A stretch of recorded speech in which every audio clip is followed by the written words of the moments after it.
Ao lado dessas manobras do governo Bolsonaro para se fortalecer, né, nós vimos também essa semana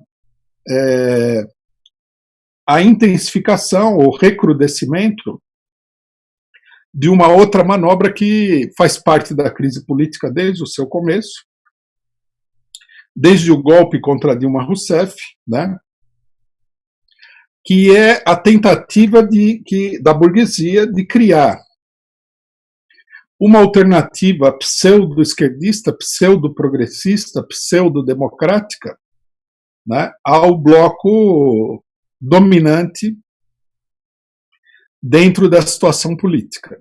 Né? E essa alternativa sempre tem sido aí, sem dúvida nenhuma,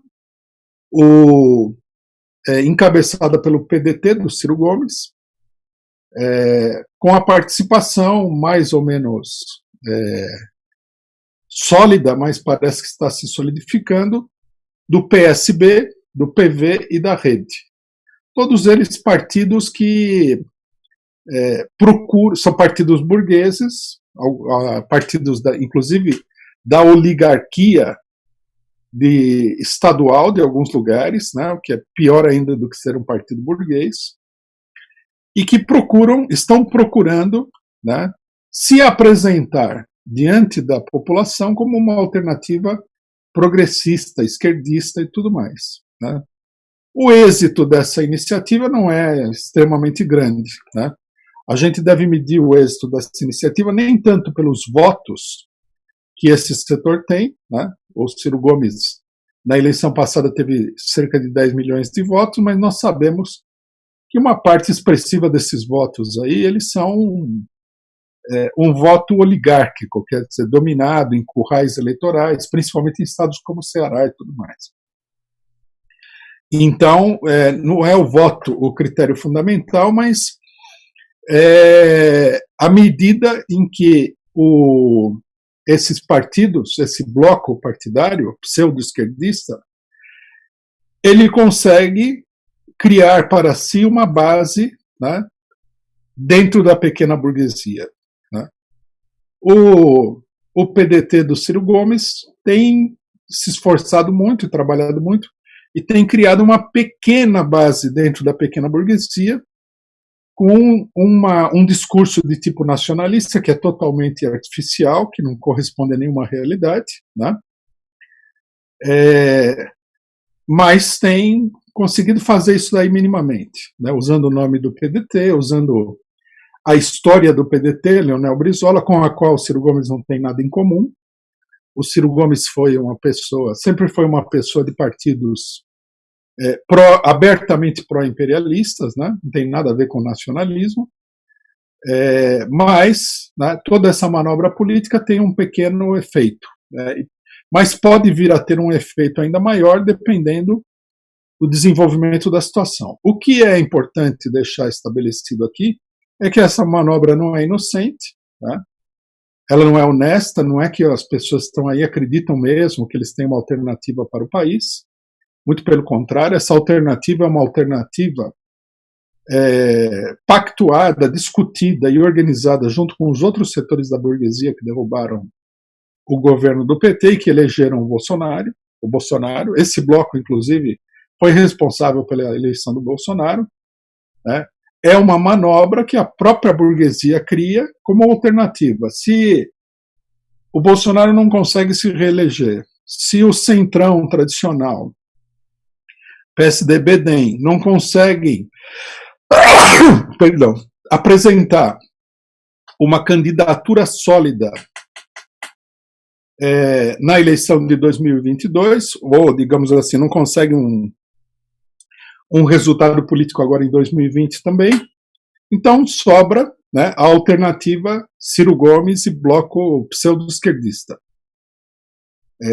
É preciso ter absolutamente claro que isso daí é uma manobra política organizada, não é uma coisa que caiu do céu ou que se formou de maneira espontânea. Logicamente que na política burguesa tem muito de competição, os setores se lançam, etc. e tal. Mas o Ciro Gomes é um homem diretamente ligado aos grandes empresários brasileiros e por isso ele tem tido mais chance, mais sorte né, no desenvolvimento dessa política. As críticas que essa semana ele acentuou suas críticas ao PT, né, acusando Lula de ser marginal, bandido, ladrão, sei lá mais o quê,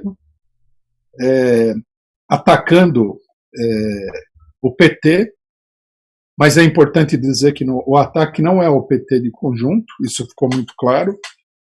Na terça-feira, no programa que nós temos no 247, eu estava explicando justamente isso, né? Todos os setores da burguesia eles fazem uma diferença, né, que eles colocam da seguinte maneira. Segundo eles, existem dois PTs. Existe o lulopetismo, que é o PT ligado ao Lula, né? E existe o PT que não faz parte do lulopetismo, que seria o PT do bem segundo a direita nacional, que são esses elementos que não estão aí dispostos a ter realmente uma política de poder, contrário do Lula, e que não tem de fato poder nenhum. E que se eles se livrassem do Lula, dominassem o PT, eles ficariam na mão da burguesia, igualmente que o PDT, né? É o PT que a gente pode simbolizar ele em pessoas como Rui Costa, Jacques Wagner, Tarso Genro, etc. E esse PT, né, ele não vê com maus olhos, por exemplo, a candidatura do Fernando Haddad, desde que o Lula esteja fora da jogada. Então, existe essa diferenciação, né, o que nós colocamos que essa outra ala que não é o lulopetismo, para usar essa expressão da direita, é, na verdade, a ala direita do PT e é uma ala que, para a burguesia, não afeta em absolutamente nada, né? É a ala que está, em grande medida, a serviço desses setores da burguesia. O grande problema justamente é o Lula, daí que os ataques sejam dirigidos contra ele, né? O Lula, ele consegue aglutinar em torno dele um enorme eleitorado, em primeiro lugar, portanto ele tem um poder político próprio dentro da situação. Logicamente que dentro de determinados limites, esse poder não é absoluto, ele é muito relativo, pelo contrário, mas ele tem um poder político próprio e ele consegue congregar um bloco de forças bastante grande, né, em torno dele, que inclui inclusive determinados elementos da própria burguesia. Não são os elementos fundamentais da burguesia, mas são elementos da burguesia. Ele procura, inclusive, dar uma saída para esses elementos da burguesia, procurou nos governos do PT através de coisas como, por exemplo, os financiamentos do BNDES, a nacionalização de determinados setores da produção industrial nacional e assim por diante, né? E num momento como este aqui, em que a economia está afundando, né, e os setores mais frágeis da burguesia são os primeiros a afundar, logicamente que um governo do PT seria um governo visto com bons olhos por esses setores. Seria um governo visto por bons olhos por um amplo setor da pequena burguesia, né? E seria, logicamente, um governo visto com bons olhos por um amplo setor também da classe trabalhadora da cidade do campo. Daí o ataque contra o Lula, né? A iniciativa do Ciro Gomes ela não é casual, ela não entrou aqui por um acaso, né? É um reflexo da crise. À medida que a situação agora se polariza cada vez mais entre o fora Bolsonaro e os defensores do Bolsonaro, o terreno para esse setor centrista ele tende a diminuir. Por isso que o Ciro Gomes lançou uma campanha própria pelo fora Bolsonaro. Ele quer aproveitar a pandemia, ele quer aproveitar essa besteira, né, de determinados setores da esquerda, de que não se deve fazer ato público, para fazer uma campanha sem povo, né, que dê a impressão para setores de classe média de que ele é um grande mobilizador popular e ele consiga ampliar a sua base de classe média. A sua base popular nem tanto. Ele se lança nisso daí para impedir o crescimento justamente da outra alternativa, que é um campo esquerdista que é basicamente, com grandes divergências que existem dentro desse bloco, o bloco que assinou o impeachment, quer dizer, o conjunto dos partidos de esquerda, que são alguns dos quais não tem política nenhuma, tá? Alguns dos quais são muito divididos e outros que têm uma propensão a resvalar para a direita com muita facilidade, como a gente viu na época do impeachment da Dilma. Mas, de qualquer modo, cria-se um campo que a gente pode dizer que é um campo popular, com partidos pequeno-burgueses de esquerda, com organizações operárias e tudo mais.